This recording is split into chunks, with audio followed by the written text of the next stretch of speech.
South ఇండియాలోనే biggest sorry store మన Varahi silks మన విజయవాడ ఎంజీ రోడ్లో డిసెంబర్ 4వ తారీఖున ఘన ప్రారంభం. నమస్తే, వెల్కమ్ టు సుమన్ టీవీ. ఆంధ్రప్రదేశ్ని ప్రస్తుతం స్క్రబ్ టైఫస్ వ్యాధి కలవర పెడుతోంది. ఒక చిన్న పురుగు వల్ల ఇది వస్తుంది. అయితే ఆంధ్రప్రదేశ్లో 26 జిల్లాల్లో ఈ కేసుల సంఖ్య పెరుగుతోంది. ఆంధ్రప్రదేశ్ వైద్య ఆరోగ్య శాఖ కూడా పూర్తిగా అప్రమత్తమైంది. ఎక్కడికక్కడ టెస్టులు కూడా చేస్తున్నటువంటి పరిస్థితుంది. ఈ స్క్రబ్ టైఫస్ ఏంటి, దీని గురించి పూర్తి సమాచారం తెలుసుకునే ప్రయత్నం చేద్దాం. లైవ్ కాల్లో ప్రస్తుతం జాయిన్ అయ్యారు ప్రముఖ వైద్యులు, జనరల్ ఫిజిషియన్ డాక్టర్ పాపారావు గారు. వారితో మాట్లాడదాం. పాపారావు గారు నమస్కారం సార్. నమస్తే అండి. పాపారావు గారు, ఈ స్క్రబ్ టైఫస్ ఏంటి సార్, దీని గురించి డీటెయిల్స్ ఇవ్వండి. స్క్రబ్ టైఫస్ అంటే ఇది ఒక టైఫస్ ఫీవర్స్ అనే ఒక ఎంటిటీ ఉంది. అందులో ఎపిడెమిక్ టైఫస్, ఎండమిక్ టైఫస్, అలాగే స్క్రబ్ టైఫస్ అనేది ఇది ఒక టైఫస్ ఫీవర్స్ అంటాం. ఇది ఒక ఓవరాల్ గా ఒక గ్రూప్ ఆఫ్ ఫీవర్స్. సో ఈ స్క్రబ్ టైఫస్ అనేది caused by A Rickettsia bacteria. దాన్ని రికెట్సియల్ బ్యాక్టీరియా అంటాం. ఇందులో చాలా రకాల రికెట్సియా ఉంటాయి. అందులో మెయిన్ గా చుచ్చుగాముషి ఓరియంటాలిస్ అనేది ఈ స్క్రబ్ టైఫస్ కాజ్ చేస్తుంది. మెయిన్ గా ఇది ఎలా ట్రాన్స్మిట్ అవుతుందంటే, మనం పొదల్లో కానీ గడ్డిలో కానీ ఎక్కడైనా వెజిటేషన్స్ అంటాం, లేదా అడవుల్లో కానీ ఎక్కడైనా నడిచినప్పుడు అందులో చిన్న బగ్స్ ఉంటాయి. ఆ బగ్సే వాటినే చిపోటిల్స్ అంటారు, లేదా చిగ్గర్స్ అంటారు. ఆ చిన్న చిన్న రెడ్ బగ్స్ లాంటి దాన్ని చెర్రీ బగ్స్ అని కూడా అంటారు. ఈ బగ్స్ వల్లే మనకి ప్లేగ్ వ్యాధి కూడా సంక్రమించే అవకాశం ఉంది. అట్లాగే ఈ రికెట్సియల్ ఫీవర్స్ అనేవి పేర్ల ద్వారాను, ర్యాట్ ఫ్లీ అనేది ఒక ఇన్సెక్ట్ ఉంటుంది, అది ర్యాట్స్ ని ఇన్ఫెక్ట్ చేస్తుంది. అట్లాంటి ర్యాట్ మూత్రం ద్వారాను ఈ టైఫస్ ఫీవర్స్ వచ్చే అవకాశం ఉంది. ముఖ్యంగా ఈ స్క్రబ్ టైఫస్ అనేది ఈ చెర్రీ బగ్స్ ఆర్ మనం గడ్డిలో తిరిగినప్పుడు చిన్న చిన్న లార్వా బగ్స్ అని ఉంటాయి. అది మనుషుల్ని కొట్టినప్పుడు అక్కడ ఒక లోకల్ గా ఒక నల్లటి ఎస్కార్ అనేది ఉంటాం, ఒక నల్లటి మచ్చ లాంటిది ఫామ్ అయ్యే అవకాశం ఉంటుంది. అది ఎక్కువగా నొప్పి ఉండదు, ఎక్కువగా చీమది కూడా పట్టదు, కానీ చుట్టూ ఎర్రగా ఉండి మధ్యలో ఈ బొమ్మలో చూపించినట్టుగా నల్లగా ఉంటుంది. దాన్నే ఎస్కార్ అంటాం. సో ఇది కుట్టిన తర్వాత 6 నుంచి 20 రోజుల్లో డిసీజ్ వచ్చే అవకాశం ఉంది. ముఖ్యంగా సిమ్టమ్స్ ఏంటంటే ఫీవరు, తలనొప్పి, ఒక్కొక్కసారి డయేరియా రావచ్చు, దగ్గు, జ్వరం ఇవి విపరీతంగా వచ్చే అవకాశం ఉంది.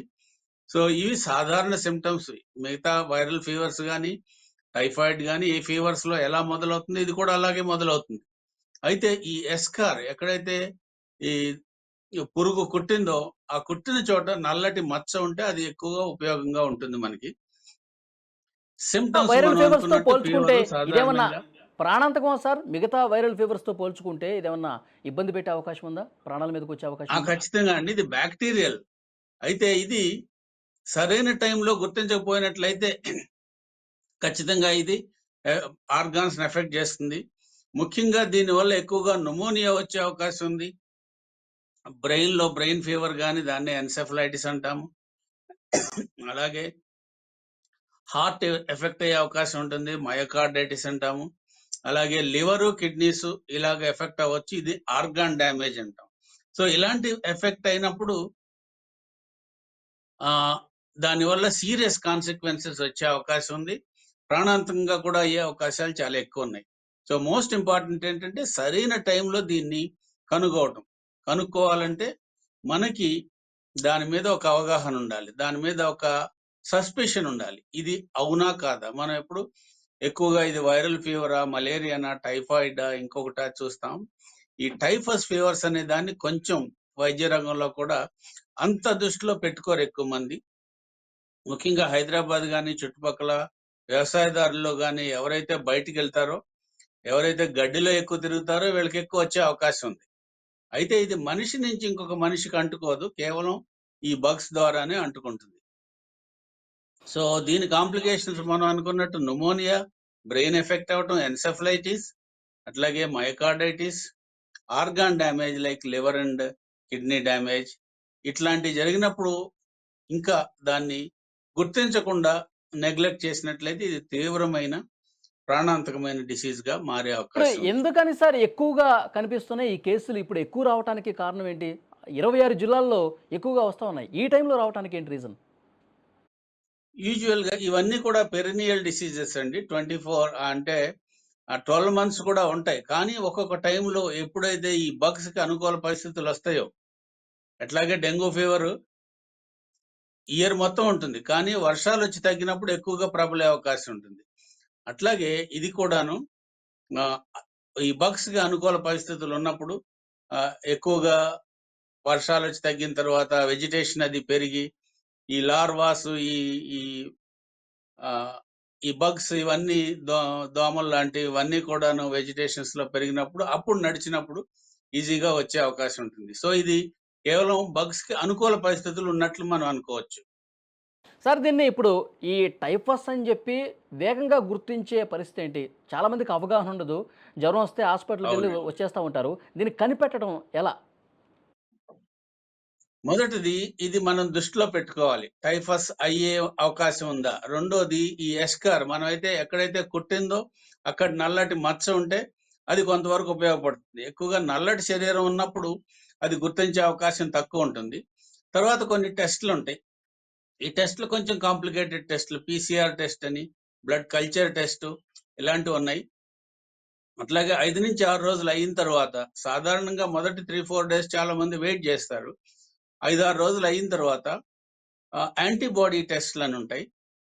ఈ యాంటీబాడీ టెస్ట్‌లో ఇది రైజింగ్ టైటర్ గనక ఉంటే ఇది గుర్తించే అవకాశం, ఇది కన్ఫర్మ్ అయ్యే అవకాశం ఉంటుంది. అలాగే ఎలైజా టెస్ట్ అని ఒకటుంటుంది. ఇది కూడా యాంటీబాడీని గుర్తించే టెస్టే. ఈ ఎలైజా టెస్ట్ చాలా సెన్సిటివ్ టెస్ట్. ఇది చేసినట్లయితే దీన్ని ఈజీగా గుర్తించొచ్చు. అయితే కొన్ని బెడ్ సైడ్ కిట్స్ గాని, త్వరగా ఐడెంటిఫై చేయడానికి కొన్ని కిట్స్ ఉన్నాయి. అవి ఎక్కువగా అందుబాటులో లేవు. అది ఉన్నట్లయితే పిల్లల్లో దీని ప్రభావం ఎట్లా ఉండబోతుంది సార్? ఎక్కువ ఉంటుందా? పిల్లల్లో కూడా ఎందుకంటే ముఖ్యంగా గడ్డిలో ఆడుకుంటారు కాబట్టి ఇన్ఫెక్షన్స్ వచ్చే అవకాశం ఉంటుంది.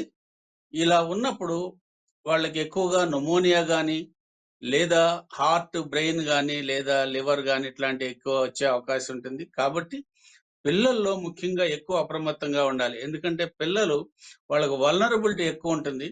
సేఫ్టీ డిసీజ్‌ని తట్టుకునే శక్తి కొంచెం నారోగా ఉంటుంది కాబట్టి 5 సంవత్సరాలలోపు పిల్లల్లో ఇది తీవ్రమైన వ్యాధిగా వచ్చే అవకాశం ఉంటుంది. కాబట్టి సరైన సమయంలో గుర్తించడం అనేది ముఖ్యమైనది అన్నిటికంటే. వయోవృద్ధుల్లో కూడా 65 సంవత్సరాల తర్వాత ఇది ఎక్కువగా తీవ్రంగా అయ్యి కాంప్లికేట్ అయ్యే అవకాశాలు ఎక్కువుంటుంది. ముఖ్యంగా sugar, BP, heart problem, kidneys problem ఉన్న వాళ్ళకి ఈ తీవ్రమైన వ్యాధిగా అయ్యే అవకాశాలు చాలా ఎక్కువుంటాయి. ఓకే. సార్ మీ యాహ్! అనుభవంలో ఈ స్క్రబ్ టైఫస్ వల్ల చాలా క్రిటికల్ కండిషన్ అయిపోయి మరణించినటువంటి పరిస్థితి ఏమన్నా ఉందా సార్? కండిషన్ అయ్యి మరణించే పరిస్థితుల్లో సార్లు వస్తూ ఉంటారండి. సో, ఎందుకంటే మేము వర్క్ చేసేది ఒక టెర్షియరీ రిఫరల్ హాస్పిటల్ కాబట్టి, ఇట్లాంటి చాలా సీరియస్‌గా ఉన్న కేసులు చాలా వచ్చినాయి. ఇవి వెంటిలేటర్ మీదకెళ్ళటం, మెల్లిగా మేము దాన్ని గుర్తించి ఇంజెక్షన్స్ అవి ఇచ్చిన తర్వాత స్లోగా అవి ఎందుకనంటే గుర్తించడం అనేది ముఖ్యం. దానికి సరైన యాంటీబయోటిక్స్ అవి కూడా చాలా తేలిగ్గానే దొరుకుతాయి. ఇవన్నీ సరైన టైంలో ఇచ్చినప్పుడు కొంచెం టైం పడుతుంది గానీ, ఒక 3-5 డేస్‌లో రోగి రివర్స్ అయ్యి ఇంప్రూవ్ అయ్యే అవకాశాలు ఎక్కువున్నాయి. అయితే మరణాలు జరగటం అనేది చాలా చాలా అరుదు. మేము యూజువల్‌గా ఇలాంటివన్నీ సాధ్యమైనంత త్వరగా గుర్తించి దానికి ట్రీట్మెంట్ ఇవ్వటం జరుగుతుందండి.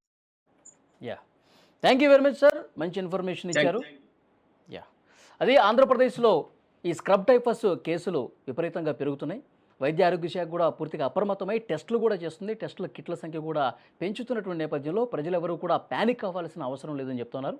మరోవైపు అది సాధారణ జ్వరమా? లేకపోతే ఇతర వైరల్ ఫీవర్సా? ఈ స్క్రబ్ టైఫసా? అనేది కూడా తెలుసుకోవాల్సినటువంటి అవసరం ఉంది. డాక్టర్లు కూడా అందుకు తగ్గట్టుగా వైద్య ఆరోగ్య శాఖ దీనికి సంబంధించినటువంటి ఈ కేసులకు సంబంధించిన ఇన్ఫర్మేషన్ అందజేస్తున్నటువంటి పరిస్థితి ఉంది. Yeah! Thank you very much doctor గారు.